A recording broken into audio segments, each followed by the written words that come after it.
국사도 제일 많고 따라서 파벌도 제일 많고. 그런데 제가 원불교학과 출신이 국사를 한다고 뛰어들었으니 첫 번째 무슨 생각이 들었겠어요? 거기에다가 뭐 서울의 명문대 출신도 아니고 제가 생각할 때는 최고의 명문학과 출신이지만은 지방대 역사학과 출신도 아니고 원불교학과 출신이 역사를 한다고 뛰어들고 거기에다가 무슨 나이도 이제 군대 갔다 와가지고 그 교육 근무를 2년 마치고 오니까 29에 제가 대학을 갔더라고요. 지금은 29이 아무것도 아니지만 그러니까 굉장히 올드보이로 이제 대학원을 들어갔어요. 그러니까 딱 들어가면서부터 제가 이제 솔직한 말씀이 내가 이 판에서 어떻게 살아남을 수 있을까? 사학과 출신도 아니고 나이도 많이 먹고 거기다가 막 결혼한 지 일주일 만에 이제 가고 예비역에다가 그래가지고 이제 살아남으려고요. 처음에는 그래도 종교와 불교와 관계된 건 좀 괜찮을 것 같아요. 그래서 한말 개화기에 불교 개혁운동 이런 쪽으로 이제 주제를 잡고 공부를 시작하겠다고 이제 학과장님한테 딱 가지고 왔더니 이분 질문이 청문회 하듯이 야 너네 저 원광대학교에 원불교학과에 불교 하시는 분들 계시냐? 여러분 계십니다. 그럼 뭐 하지 마라. 한마디로 그냥 교통정리 하셔버려. 하지 마라. 유일하게 제가 그 판에서 살아남을 거라고 생각해서 선택한 주제가 한 방에 날아가 버리니까 하늘이 노랗게 됐다. 그래가지고 이제 몇 날 며칠을 이제 고민하는 거죠. 내가 어떻게 해야 이 역사학 쪽에서 나의 어떤 갈 길을 찾을 수 있을까? 근데 딱 이제 두 가지가 떠오르더라고요. 제가 학부 시절에 기숙사로 살면서 거의 한 2년 동안 모시고 있던 1년 선배 교무님 있어요. 정규현 선배 교무님이라고.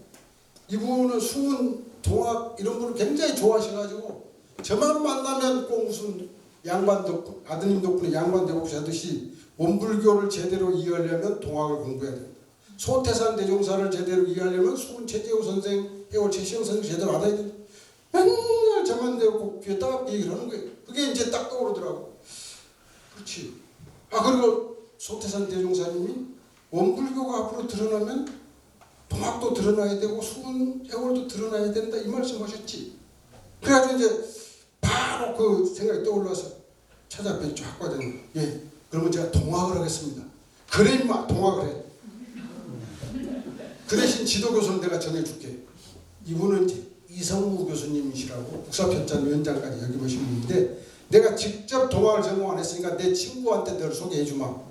그래서 이제 우리 한국 역사학계의 가장 진보적인 사학을 하셨던 정창열 선생님한테 저를 이제 토스를 하셨습니다. 정창열 선생님은 혹시 아실지 모르겠습니다만 한명숙 전 총리님과 같이 크리스천 아카데미 중간 그 사건 때 6분의 간사 중에 한 분이에요. 이론가요 이분이. 그래서 같이 구속되셔가지고 많은 고문을 당하시고 그런 분인데 그분한테 이제 제가 동학 공부를 하려고 첫 말씀 이제 그 분야에서 그런 어떤 마음의 고통이라든지 이런 거 쭉 얘기를 하니까 그러면 실패한 역사에서 제대로 배워야 된다. 한번 제대로 해봐라. 이렇게 해서 이제 정창열 교수님을 모시고 석사 박사를 하게 되는데 이 정창열 선생님이 대단하신 분이 제가 그분의 학설을 뒤집어 버렸거든요. 박사 논문을 통해서. 그분은 남북적 대립설적이고 저는 남북적은 하나였다는 소리였어요. 전봉준 장군하고 해월 최시영 선생님은 하나였다라고 하는 게 저희 박사 논문의 핵심 요지입니다. 단 한 번도 거기에 대해서 이렇게 뭐랄까 불쾌하게 생각하는 그게 아니고 당신의 학설을 뒤집는 제자를 키워냈죠. 고인이 되셨습니다만 하여튼 이제 그렇게 해서 치사하게 살아남으려다가 이제 잡은 주제가 동학입니다. 그렇게 해서 이제 40년 공부를 하는데 제가 이제 이 광주에 이런 문제가 있고 야학 운동을 하면서 그런 걸 하고 있으니까 대학원 다니면서도 공부는 안 하고 대본만 하는 거예요. 이게 한심하죠. 대본은 대학교 한 4학년 동안 하면 괜찮은데 대학원 가가지고 그것도 박사과정 3학년 때 한국정신문화연구원 의용교수 축출 데모 주동자가 딱 되는 거예요. 그 다음에 노동조합 창립 발기인이 되고 북한 바로 알기 운동의 조선전사 보고책이 되고, 그러니 이게 제대로 풀리겠어요? 이제 소위 저희가 몰아내려고 했던 의용 교수님께서 대학원장이 딱 되시더니 지도교수 바꿔라. 제가 이제 항변을 했죠. 아니 무슨 지금 중간도 아니고 박사 논문을 써야 되는 시기에 지도교수를 바꾸라는 법이 어디 있습니까? 일사부재리 아닙니까? 바꾸라면 바꿔. 그게 이제 일종의 탄압하는 거죠. 그러면 제가 자퇴를 하겠습니다. 그래서 이제 조금 사연이 깁니다만 우리당 장일순 선생님을 이제 그 전에 1, 2년 전에 이제 찾아뵙게 돼가지고 그분이 늘 이제 멘토. 오늘 저 교무님들 앞에서 제가 처음으로 고백합니다. 원불교에서는 전혀 모릅니다. 제가 얼마나 악랄한 대목꾼이었는지 모르십니다. 제가. 이제 장일순 선생님께 자퇴서를 들고 찾아뵙죠. 그때가 88년 그 무렵이고, 이분은 대화를 좀 뭘 하다가 뭔가 조금 아니다라고 싶으면 바로 그 자리에서 야 이 새끼야 해버리십니다.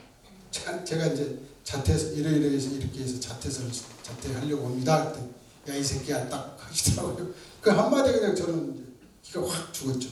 너 임마 혁명가 운동가의 로망이라는 거 알아? 네. 혁명가의 로망이요? 부담이죠. 세상을 조금 따뜻하게 만들고 세상을 좀 좋게 만들려고 하는 사람은 100가지 꿈을 꿔가지고 99개가 다 실패로 돌아갔어요. 하나가 남아서 그것이 될 것도 같고 안 될 것도 같고, 그런 상황에도 임마 좌절하지 않고 포기하지 않고 앞으로 나가는 그런 사람이 혁명가고 운동가고, 그래 그게 바로 혁명가의 로망이야 임마. 너 그거 아냐? 여러분 오늘 가지고 가실 때 다 놓고 가시고 혁명가의 로망만 갖고 가셔요. 99개가 다 실패로 끝나고 마지막 하나 남은 거기에 모든 걸 걸었는데 될 것도 같고 안 될 것, 그런 상황에서도 좌절하지 않고 포기하지 않고 앞으로 나아가는 그게. 그래서 하여튼 헐나게 저를 혼을 내시고 난을 한 점을 쳐주시더라고요. 내유 천지면 외무 소군이라. 오늘 이것만 갖고 가셔도 다 끝나는 것 같은데.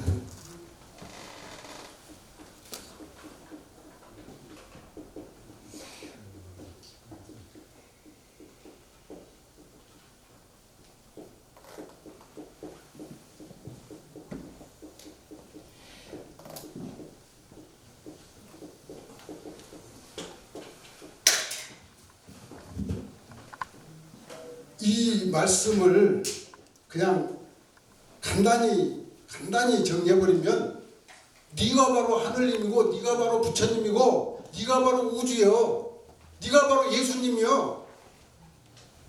다 끝났잖아요. 그럼 그 속에 다 있잖아요. 뭘 다른 밖으로 구할 게 있겠냐. 네가 바로 이 우주의 주인인데 그 말씀이거든요. 그러면서 저한테 야 새끼야, 네 손으로 절대 자퇴서 쓰지 마 임마. 그놈들이 퇴학을 시키면 퇴학을 당해. 절대 쓰지 마라. 그때 제가 아마 자퇴서 써버렸으면 오늘 못 왔겠죠. 그래서 이 장일순 선생님의 무한 격려로 그 해가 아마 88년이니까 96년에 이제 제가 박사학위를 받게 되니까 이분 덕분에 제가 오늘날 이렇게 오게 됐다는 말씀 드리고요. 그 다음 이제 두 번째 동학을 공부하는데 제가 전봉준 장군을 주제로 택하지 않고 해월 최시영 선생 주제를 택했어요. 지금 생각을 하면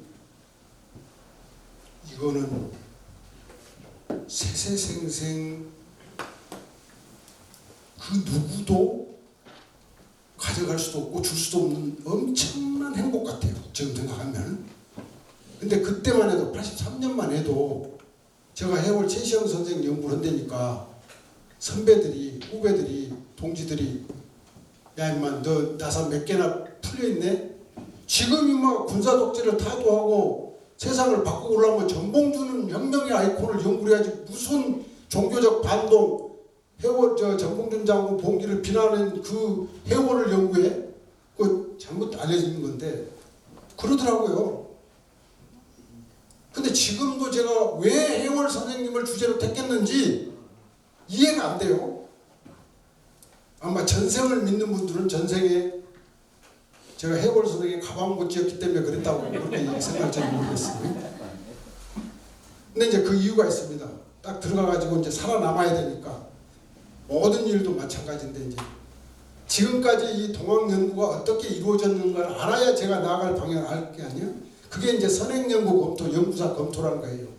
그걸 이제 83년부터 한 1년 동안 우리 한국에서, 북한에서, 일본에서, 해외에서 동학 연구 관계된 걸 전부 리스트를 빼봤어요. 했더니 창시자인 수훈 선생 연구도 상당히 돼 있고 혁명의 아이콘인 전봉준 장군에 대한 연구는 더 많이 돼 있고 33인의 한군인 그 전에 동학 지도했던 의암 선생, 손병희 선생 연구도 돼 있는데 해월 선생 연구만 그냥 어린이들이 읽는 위인전만 있지 단 하나 제대로 된 연구 논문도 없고 학위 논문도 없어요. 이상하다. 그래서 이제 해월 선생님을 파고 들어가 봤죠.